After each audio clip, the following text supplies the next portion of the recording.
안녕하세요. 김누갑의 경제부동산입니다. 구독, 좋아요 부탁드립니다. 은행 예금과 적금 터진다. 은행 초비상 내 돈 큰일 났다. 은행 연체율이 급증하면서 피같이 모아놓은 예적금이 또 한 차례 위기를 맞게 되었습니다. 1금융권은 해외에 비하여 상당히 안전한데 이 금융권 PF 여파와 기업과 고객의 연체, 당국의 과도한 개입 등으로 부실 위험성이 커지고 있습니다. 이 금융권의 저축은행, 상호신용, 여신 등은 PF발 건설사 부도가 현실화되고 연체가 급증하면서 건전성이 악화되는 상황입니다. 그렇다면 집값에 어떤 영향을 줄까요? 유료 상담은 010-3999-8808 제가 직접 매수타이밍과 입지를 추천해 드립니다. 상담은 빠를수록 유리합니다. 지금 바로 전화 주십시오. 은행 예금 적금 터진다. 은행 초비상 내 돈 큰일 났다. 자, 이렇게 단란한 가정에 지금 어두운 그림자가 들어서네요. 볼까요? 먼저 부동산 PF 대출 연체율 급등, 부실료가 터지나. 자, 은행 부실 확산. 여기 보시면 1금융권 현황. 원래 1금융권은 안전해요. 여기 보시면 국내 1금융권은 안전빵으로 운행을 합니다. 특히 이자 비율이 90%나 돼요. 전체 수익에서. 해외는 50%에 비해서 우리나라가 90%, 1금융권이. 그럼 상당히 안전빵으로 운행한다는 거죠. 자, 서민들의 예대 마진 그 차이 가지고 장사를 한다 이 말이에요. 예금과 대출 그 마진 가지고 경쟁력, 발전성이 상대적으로 해외에 비해서 좀 떨어지는 경향이 있어요. 우리나라가. 그래서 너무 안주하니까. 그렇지만 해외은행 투자 적극적, 그리고 국내 1금융권은 소극적. 이거 좀 탈피해야겠죠? 다행히 동남아시아라든가 이런 데 좀 제1금융권이 넓혀나가고 있는 것 같아요. 자, 여기까지는 좋습니다. 자, 이 금융권이 심각해요. 1금융권에 비해서 정상 이자를 받아갖고는 생존이 위협합니다. 예금도 올리고 대출 이자를 더 많이 인상을 시켜야 그래야 본인들이 살아날 수 있어요. 그렇다 보니까 부동산 PF 남발하게 되고요. 브릿지 이거 상당히 고금리죠. 이러한 위험 고금리에 적극적일 수밖에 없어요. 그래서 뜨이게 되죠. 건설사가 부도나고 그러면. 그럼 얘들은 당연히 부도가 나버리겠죠. 자, 1금융권도 최근에 부실이 생겼습니다. 왠 줄 아세요? 이 금융권과 이게 연관성이 있어요. 돈을 빌려주고 말고 이렇게 하면서 이 금융 지원 그리고 자영업자라든가 또는 당국이 전세대출 관련돼서도 너무 압박을 하고 있어요. 그리고 자꾸 이자라든가 이런 대출 부분에 대해서 금리에 대해서 너무 압박하고 있습니다. 그러다 보니까 점점 1금융권도 썩고 있어요. 채권 발행 또 채권 이것도 문제죠. 채권 가격이 너무나 이렇게 남발하다 보니까 하락하면서 채권 부실 문제도 지금 부딪히고 있고 자체 구조는 안전한데 당국의 지나친 지원 압박으로 좀 부실이 생겼다. 뱅크런이라는 말은요, 여러분들 꼭 불안전한 은행이 터진 게 아니에요. 여기 보시면 금융권 손실이 확산되면 인터넷에서 소문이 확산되겠죠. 그럼 사람들이 불안해합니다. 혹시라도 조그만 특정 사건이 발생하게 되면 이게 부풀려져서 자본이 싹 빠져나가 버려요. 아마 5분 만에 빠져나갈지도 몰라요. 그래서 부실 정도보다 소문, 입김 이게 더 문제가 되다 보니까 짧은 기간에 멀쩡한 은행이 파산할 수도 있다. 이건 1금융권도 예외가 아닙니다.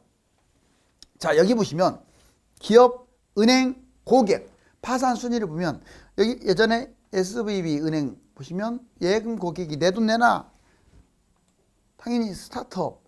자, 여기에다가 돈이 많이 물려 있어 갖고 돈 없다라고 하고 이쪽에 돈 내놓으라고 했는데 이미 여기는 문제가 되고 바로 똑같은 상황이에요. 자, 은행이 딱 중간자적 입장인데 자, 은행은 예금의 돈을 받아서 고객들의 돈을 받아서 기업들에게 좀 더 비싼 가격에 빌려주면서 그 예대 마진으로 먹고 사는 건데 보시면 자, 너무 여기 기업에 돈이 많이 물려 있다 보니까 기업한테 돈을 내놓으라고 했는데 얘는 돈이 없다고 하네요. 당연히 기업은 더 이상 돈을 빌릴 수 없어서 파산, 1차 파산.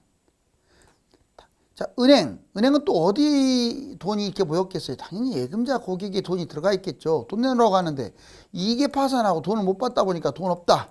자, 은행 파산하고요.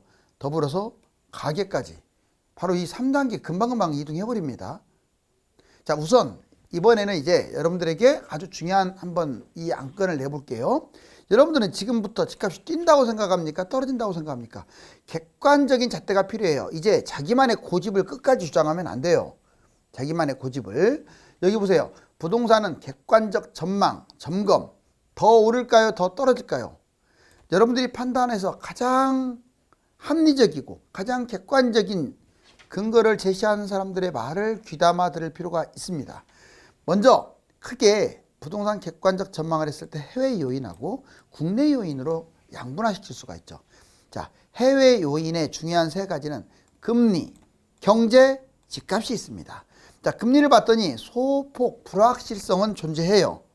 아직도 물가가 약간 문제성으로 남았으니까. 그렇지만 전반적으로 이제는 하반기나 내년에 기준금리가 인하할 것은 뻔합니다. 이게 중요한 거죠. 즉 집값 상승 요인이다.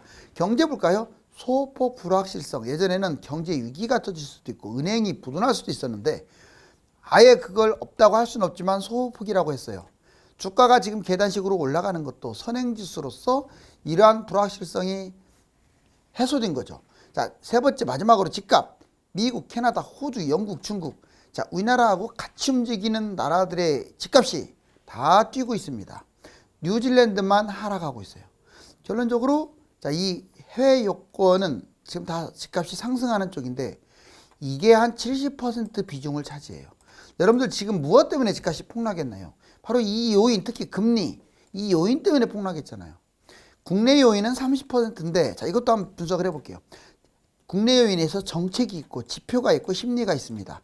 자꾸 여러분들이 너무 국내 요인에만 치우치는데 절대 그러지 마세요. 해외 요인이 훨씬 중요해요. 국내 요인은 참고 자료로 참는 거예요. 자, 3분의 1 차지하는 정책 2024년 4월까지 선거 때까지 1년 동안은 규제가 계속 완화될 것 같아요. 여러분들 지금 현 정부가 집값을 떨어뜨릴 의향이 있나요? 끌어올릴 의향만 있지 떨어뜨릴 의향이 없어요. 이것마저도 집값 상승 정책을 쓰고 있어요. 지표, 거래량, 전세, 분양 얘들은 아직 불확실성이 공존합니다.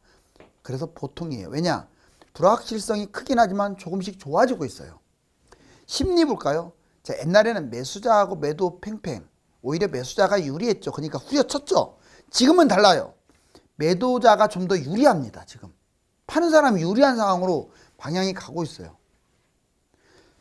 결국은 집값이 뛸 확률이 떨어질 확률보다 앞으로 1년 동안 훨씬 높아요. 다만 변수가 있습니다. 가능성이 상당히 낮지만 경제위기가 터지거나 금융부도가 터지거나 물가가 갑자기 뛰거나 전쟁이 확대되는 이 극단적인 상황이 돌아온다면 집값 폭락하겠죠. 가능성은 낮다고 했습니다. 자, 이제 여러분들한테 중요한 거 이 네 가지. 그럼 나는 어떤 액션을 취해야 하느냐. 지금부터 지역별, 유형별 부동산 판단할 일 한번 볼까요? 내 집 마련. 자, 무주택자는 내 집 마련을 해야죠. 집을 매도한 분은요, 잘 들으세요. 매입에 우선을 두세요. 자꾸 폭락만 너무 기다리지 말고요. 판 사람은 집을 잡을 생각을 해야 돼요. 잘못하면 벼락거지 돼요. 팔았기 때문에. 그리고 매입이 우선이고 관망입니다. 상급지로 갈아타고자 하는 분들도 하루라도 빨리 매입을 우선으로 하고 차선으로 관망을 하는 거예요. 그리고 지역별로 보면 서울은 좀 적극적일 필요가 있어요. 서울은 땅이 좁다고 했어요. 계속 지방에 오는 사람 중에 열에 9명은 서울로 가려고 하지 경기도로 가려고 안 해요. 그러면 답 나왔잖아요. 대신에 경기도나 광역시나 지방은 매입하고 관망을 같이 판단해야 돼요. 너무 막 서두르지 마시라고요. 땅도 넓고 집도 많아요. 남아 돌아요. 집값이 설령 폭등을 하더라도 서울은 먼저 폭등하지만 경기도나 지방은 1차 좀 올라간 다음에 시간이 많이 걸려요. 예전에 10년 동안 안 뛴 사건이 또 벌어질지도 몰라요. 그래서 너무 서두르지 말라고요. 자, 금매 투자 볼까요? 이번에는 금매. 투자자들입니다. 강남, 한강변, 서울에 투자하겠다 하신 분들은 매입이 우선입니다. 지금 관망보다는 매입이 우선 같고 호가는 대신에 조심하세요. 자, 경기도, 인천, 지방은 똑같아요. 자, 금매 위주로는 판단하세요. 하지만 너무 지나치게 막 살려고는 하지 마세요. 그래도 굳이 따지자면 하나만 골라라. 금매 매입하는 게 관망보다는 유리할 것 같아요. 자, 청약 전략 볼까요? 이제는 청약도 막 고분양가 많이 생기긴 했지만 예전하고 다르게 경쟁률이 아주 치열할 겁니다. 서울 3기 신도시 GTX 인근, 자, 분양가를 판단하면서 청약 우선으로 들어가는 게 좋습니다. 이제는 고르는 단계는 좀 지났어요. 가점이 좋은 사람은 골라도 돼요.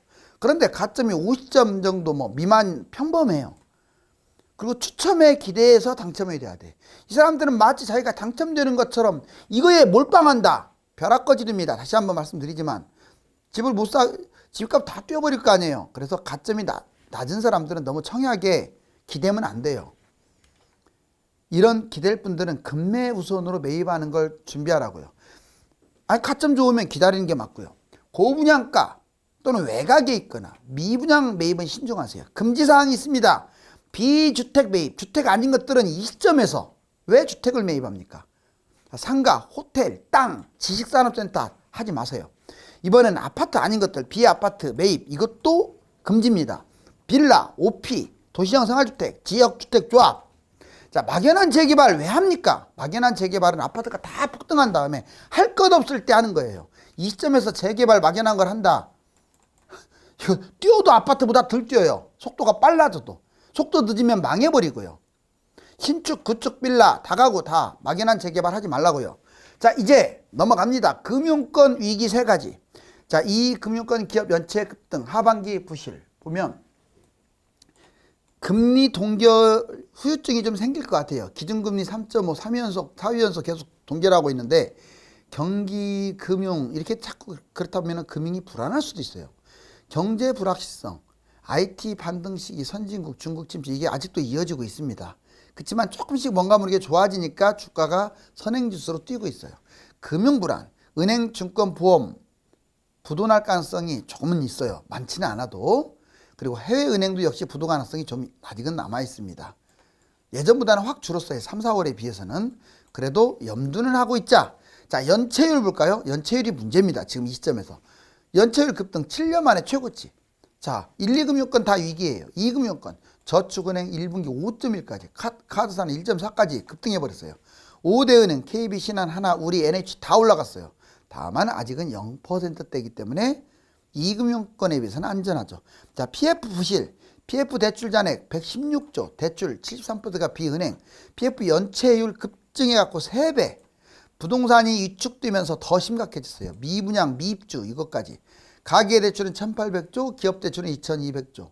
여러분들 PF 부실이 주로 2금융권에 몰려있지만 얘가 전염이 돼요. 어디로요? 1금융권으로요. 자, 이제 5대 은행과 저축은행 카드사 연체율 여기 보시면 먼저 5대 시중은행 0.186에서 0.304로 확 올라갔네요. 그렇지만 워낙 비율이 낮아서 뭐 아직은 조금.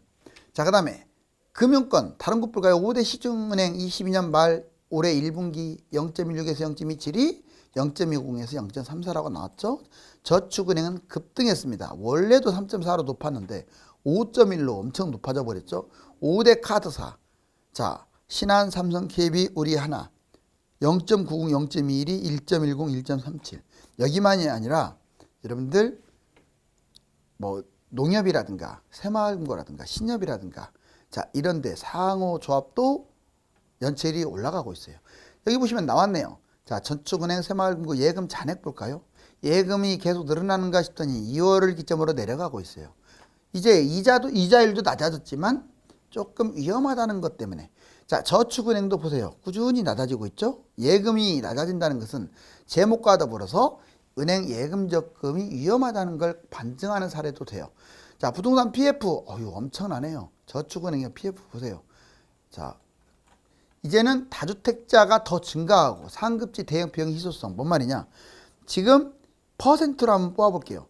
최근 1년 동안 다주택자들 작년 5월 현재 5월 1년 동안에 꾸준히 이렇게 비율이 늘어나고 있어요. 어떻게 다주택자가 늘어납니까? 그것은 다주택자들에 대한 세금 혜택이 뒤따르고 있고 그리고 다주택자들이 집을 팔아야 하는데 집 팔 생각은 안 하고 다시 또 집을 더 잡기 때문에 그래요. 이거는 정부가 지나치게 다주택자들 혜택을 많이 주니까. 자, 집값 꿈틀거리자 기표는 서울 대형 아파트. 여기 초소형은 오히려 비율이 거래량이 줄었는데 여기 대형 보세요. 확 늘어났죠. 제가 여러분들한테 조금 조언을 드린다면 자, 경기도는 대형 별로예요. 땅이 크고 집도 많아서. 자, 더 안 좋아요. 근데 서울은 다릅니다. 서울은 땅이 여러분들 포천군보다도 작고 양평군보다도 땅이 작아요. 경기도의 15분의 1밖에 안 돼요, 땅이. 그리고 그쪽으로 쏠리잖아요. 그렇기 때문에 중수형을 너무 많이 분양했잖아요. 대형이 희소성이 있습니다. 더 오히려 평당가가 나중에 더 올라갈 수 있다 이 말이에요. 자, 이제 2010년 이후 서울, 경기 총 인구수, 시세, 매물 증감률. 여기 보시면 경기도는 계속 늘어나요. 그럴 수밖에 없는 게 신도시가 늘어나니까. 1350만. 자, 서울은 계속 줄어들었어요. 1000만이 분기된 이후로 지금 940만. 이건 안 좋아서 분기된 게 아니라 서울 집값이 꾸준히 올라가고 용적률이 좋아지고 있기 때문에 줄어든 거예요. 경기도는 꾸준하게 신도시가 지나치게 늘어나서 인구도 늘어난 거고. 자, 집값 볼까요? 이렇게 쭉 올라가다 쭉 떨어졌다가 지금 12월 달 바닥치고 여기 보세요. 현재 플러스 전환됐습니다. 아주 V자 반등을 제대로 했죠. 다만 끝까지 갈 것이냐, 약간 2차 폭락이 올 거냐는 아직도 논란거리입니다. 여기 매매가 봤더니 쭉 떨어졌다가 서서 이 빨간색 실거래가가 올라가고 있네요. 이게 바로 초록색이 매물인데 매물이 좀 올라왔죠. 자, 이제 전국 거래량 감소, 시세, 전세가율 반등. 지금 보면 경기도는 오히려 거래량이 약간 줄었어요. 3월달보다 4월달이. 자, 그런데 서울은 점진적으로 늘어나고 있습니다. 근데 전국적으로 봤을 때 3월달보다 4월달이 줄었어요. 거래량이 아직 집값 상승에 확신을 주지 못하는 거 맞습니다. 서울만 증가했지 경기도나 인천 지방은 줄어들고 있다. 자, 여기 보시면 전세가율도 이제 반등하고 있습니다. 여기 보시면 바닥치고 이 빨간색 보세요. 올라가고 있죠. 자, 아직 0은 여기입니다. 0까지 올라와 줘야 플러스 전환되는 거죠. 하지만 주간 시세는 플러스 됐어요. 전세값이 상승하고 있다 이 말입니다. 잠실중공 5단지 여러분들 현행을 가르쳐 줄게요. 현재 상태를. 얘가 23억이었던 게 1월 달에 지금 28억대예요. 그리고 반포 레미안 퍼스트. 자, 4월 달에 31억이 지금 5월 달 35억. 그 다음에 개포 레미안 포레스트. 자, 3월 달에 13억이 지금 17억이에요. 5월 달에. 4억이나 뛰었죠. 개포 DH 아너일스. 자, 1월 달에 18억이었던 게 4월 달에 19억. 마포 레미안 푸르죠.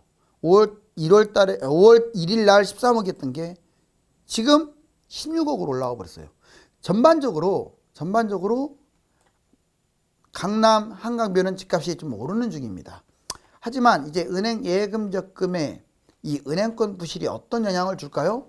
집값 거품이 심하기 때문에 서민들을 위해서라도 더 많이 떨어지길 바라지만 최소한 내년 총선까지는 상승과 하락 모두를 염두해야 합니다. 지금부터는 폭락론에 푹 빠지면 타이밍을 놓칩니다. 감사합니다.